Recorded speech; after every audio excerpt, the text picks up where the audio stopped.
आखिरकार पीएम मोदी ने मान ही लिया कि वो भी इंसान है और उनसे गलती हो सकती है, यानी वो गलती करते हैं। लेकिन क्या वाकई पीएम को ऐसा दिल से लग रहा है या ये सिर्फ डैमेज कंट्रोल की कोशिश है? कहीं ये सब चुनाव के चलते बीजेपी की किसी रणनीति का हिस्सा तो नहीं है? क्या बीजेपी डैमेज कंट्रोल की कोशिश कर रही है क्योंकि चुनाव आने वाले हैं और चुनाव चल भी रहे हैं?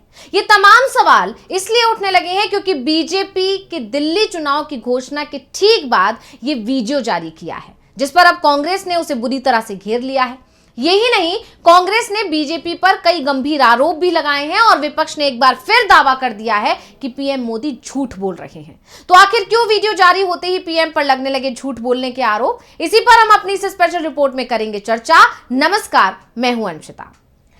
पीएम मोदी के बयानों में अब वो तल्खी नहीं दिख रही है जो लोकसभा चुनाव से पहले दिखाई दिया करती थी।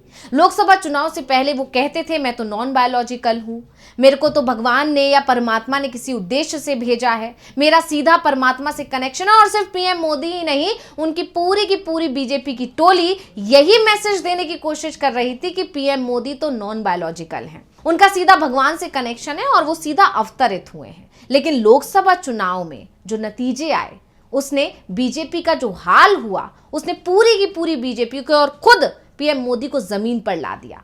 अब आगे के चुनावों में बीजेपी को नुकसान ना हो, इसलिए Bharatiya Janata party damage control में लग गई है। और शायद यही वजह है कि जो पीएम मोदी ने इतने सालों में कभी नहीं बोला, वो बातें अचानक से अब वो बोल रहे हैं। यहां तक कि उन बयानों पर भी सफाई दे रहे हैं जो वो लोकसभा चुनाव के दौरान दे गए थे। और इसका सबसे बड़ा उदाहरण है गोधरा मामले को लेकर पीएम मोदी की सफाई। लेकिन सफाई देते देते पीएम कुछ ऐसा बोल गए कि उल्टा ही अब घिर गए हैं। यहां तक कि अब उन पर झूठ बोलने की भी आरोप लग रहे हैं। तो क्यों घिर गए हैं पीएम, इस पर आगे बात होगी, लेकिन पहले उनका वो बयान सुन लेते हैं। मैं 24 फरवरी 2002 को जीवन में पहली बार एमएलए बना।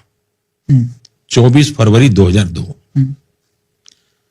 27 फरवरी पहली बार मैं असेंबली में गया, जीवन में पहली बार विधानसभा गृह में गया। मेरी एमएलए की आयु 3 दिन थी और अचानक गोधरा में इतना बड़ा कांड की खबर आने लगी, ट्रेन में आग लगी है, धीरे धीरे खबर आई मरने। तो मैं बहुत ही स्वाभाविक, जो भी रेस्टलेस कहो जो भी, क्योंकि मैं चिंतित था। मैं हाउस में था, हाउस में मैं निकलते ही मैंने कहा भाई मैं गोधरा जाना चाहता हूं। तो मैंने कहा यहां से बड़ौदा जाएंगे, बड़ौदा से हम हेलीकॉप्टर लेंगे। तो बोले हेलीकॉप्टर तो है नहीं। तो मैंने कहा किसी का देखो। तो ओएनजीसी का शायद था, तो सिंगल इंजन था। तो उन्होंने मना कर दिया, वीआईपी को नहीं ले जा सकते। मैंने कहा मैं वीआईपी नहीं हूं, मैं कॉमन मैन हूं, मैं जाऊंगा। तो बड़ा झगड़ा हुआ हमारा। मैंने कहा मैं लिखित देता हूं, जो कुछ भी होगा मेरी जिम्मेवारी है, मैं सिंगल इंजन हेलीकॉप्टर से जाऊंगा। और मैं गोधरा पहुंचा। अब वो दर्दनाक दृश्य, इतने डेड बॉडी है, सब कल्पना कर सकते। मैं भी इंसान हूं, मुझे भी सब कुछ हुआ जो होना था। लेकिन मुझे मालूम था कि मैं एक ऐसे पद पर बैठा हूं कि मुझे मेरे इमोशंस को, मेरी जो नेचुरल टेंडेंसी मनुष्य की होती है, उन सब से बाहर रहना होगा, सबसे ऊपर रहना होगा। और जो भी कर सकता हूं करके मैंने कोशिश की अपने आप को संभालने की। इस वीडियो में सुना, पीएम कह रहे हैं कि उनके पास हेलीकॉप्टर नहीं था जब वो जाना चाहते थे, गोधरा पहुंचना चाहते थे, लेकिन उस वक्त उनके पास हेलीकॉप्टर नहीं था, इसीलिए उनको दूसरे हेलीकॉप्टर को लेना पड़ा। और उसके लिए भी उन्हें बहुत जद्दोजहद करनी पड़ी, क्योंकि वीआईपी होने के नाते सिंगल इंजन वाले हेलीकॉप्टर में बैठने की उन्हें इजाजत नहीं दी जा रही थी। लेकिन अब यहां एक बड़ा सवाल उठ रहा है पीएम मोदी के इस बयान के बाद से कि क्या ये संभव है कि गुजरात जैसे समृद्ध और बड़े राज्य के सीएम के पास हेलीकॉप्टर ना हो? अब इसी बयान को लेकर विपक्ष पीएम मोदी पर हमलावर हो गया और विपक्ष कह रहा है कि पीएम मोदी एक बार फिर झूठ बोल रहे हैं। और उससे भी बड़ा सवाल यह है कि 20 से 25 सालों बाद अचानक से पीएम मोदी को गोधरा की याद क्यों आ गई है?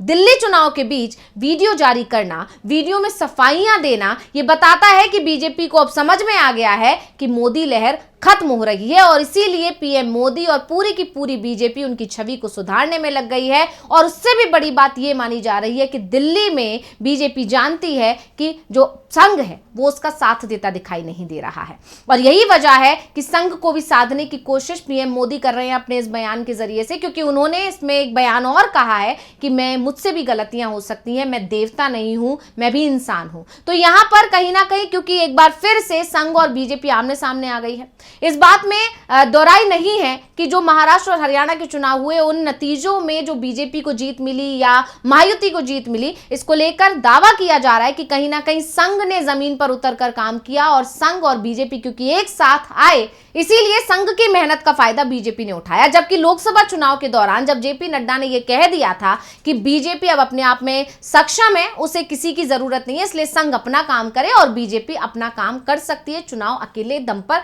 लड़ सकती है। इससे संघ नाराज हुआ था, प्रमुख के बहुत नाराजगी के बयान भी आए थे और इसीलिए संघ ने अपने आप को लोकसभा चुनाव से पूरी तरह अलग कर लिया था और बीजेपी को उसके हाल पर छोड़ दिया था। नतीजा, बीजेपी जब अलग थलग पड़ी तो फिर लोकसभा चुनाव में बहुमत से पिछड़ गई और इससे अंदाजा इसलिए ऐसे लगाया जा सकता है क्योंकि जैसे ही नतीजे आए लोकसभा चुनाव के, उसके बाद संघ की तरफ से भी बयान आने शुरू हुए और उसमें संघ की तरफ से बीजेपी की गलतियों को उन्हें याद भी दिलाया गया। लेकिन इसके बाद संघ ने एक मैसेज साफ पहुंचा दिया बीजेपी को कि अब जो अध्यक्ष होगा वो उनकी पसंद का होगा और इन सब को लेकर बीजेपी और संघ के बीच लगातार विवाद बना हुआ है। हालांकि बीजेपी की तरफ से समय समय पर संघ को मनाने की कोशिश की जा रही है, इसी को लेकर संघ प्रमुख की सिक्योरिटी भी बढ़ाई गई और इसका नतीजा ये हुआ कि हरियाणा और महाराष्ट्र चुनाव में कुछ समय के लिए संघ और बीजेपी के बीच की दूरियां कम हुई। लेकिन अब क्योंकि बीजेपी के जो अध्यक्ष हैं जेपी नड्डा, उनका कार्यकाल खत्म हो चुका है और अब नए अध्यक्ष के चुनाव की प्रक्रिया शुरू होने वाली है,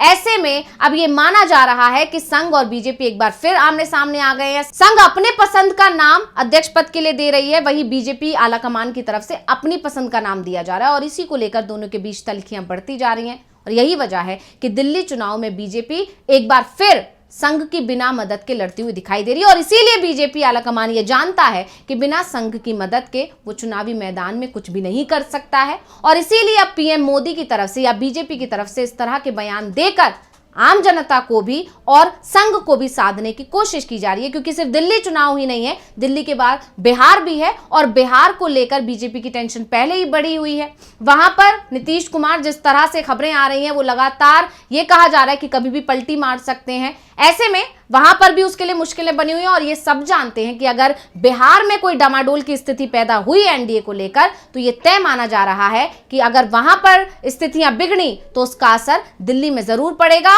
और केंद्र की सरकार भी हिल सकती है। इसीलिए बीजेपी ये इस तरह के जो बयान आ रहे हैं या पीएम मोदी का ये कहना कि मैं भी इंसान हूं, मुझसे गलतियां हो सकती, मैं कोई देवता नहीं हूं, इस बयान ने सियासी गलियारों में चर्चा के बाजार को गरमा दिया कि आखिर इतने सालों बाद पीएम मोदी को अचानक से अपने बयान को पलटने की जरूरत क्यों पड़ी। और उससे भी बड़ा सवाल ये कि गोधरा कांड को लेकर पीएम मोदी ने अब चुप्पी क्यों तोड़ी है। इस बारे में कि वो गोधरा जाना चाहते थे, ये बात वो पहले भी तो बता सकते थे। और अब इस सब को लेकर कांग्रेस की तरफ से कहा जा रहा है कि ये सिर्फ और सिर्फ डैमेज कंट्रोल की कोशिश है। बाकायदा जयराम रमेश ने ट्वीट करके बीजेपी पर और पीएम मोदी के इस वीडियो को लेकर निशाना साधा है और उन्होंने साफ कहा है कि ये सिर्फ और सिर्फ बीजेपी की एक रणनीति का हिस्सा है। पीएम मोदी जो जानते हैं कि उनकी अब लहर नहीं चल रही है, उनकी लोकप्रियता तेजी से घट रही है, इसीलिए वो जनता को लुभाने के लिए इस तरह के बयान देकर डैमेज कंट्रोल करने की कोशिश कर रहे हैं। तो रिपोर्ट आपको कैसी लगी, हमें कमेंट करके अपनी राय जरूर दीजिएगा। इसी के साथ मुझे दीजिए इजाजत। देखते रहिए डीवी लाइव। नमस्कार।